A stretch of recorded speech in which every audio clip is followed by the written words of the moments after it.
Welcome to the pre-class video on the relationship between electrochemical cell potential, Gibbs free energy, and equilibrium. Okay? So you might recognize this from the last post-class video. Looks familiar. Looks familiar, where we calculated an E cell of 1.027 volts. Right.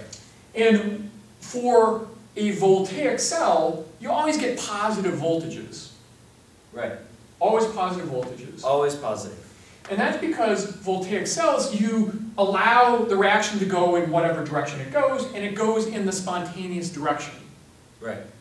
So a positive voltage means a spontaneous reaction. Right? If you ever are asked to calculate the potential for a reaction and it turns out to have a negative voltage, that means it's non-spontaneous. Right. Okay?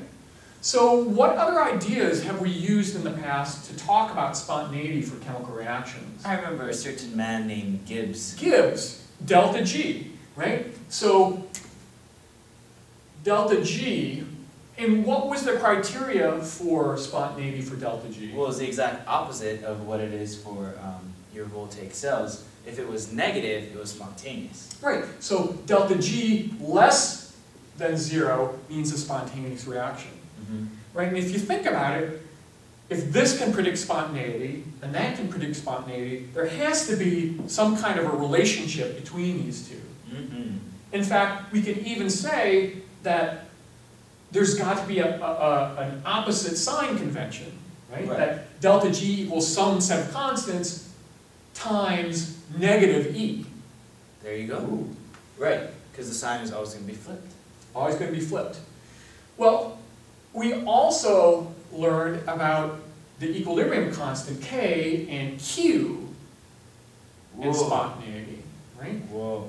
So reactions that favor products, what do we know about K? We know that K is greater than less than Q. K is going to be a large number if it's going to favor products. So, right, okay. So there's also going to be a relationship between E and K. And then Q, where maybe, all the stuff we're talking about, 1 molar concentrations, that's what the reduction potentials tables are about, standard conditions. Got it. Well, we can use non-standard concentrations, but then Q becomes part of the equation. So there's also going to be an equation that ties together E cell and Q, and that's what the activity is about. And it turns out we're actually going to flip the activities. Instead of going to activity 27, we're going to 28. Okay. And then we're going to come back to 27. All right.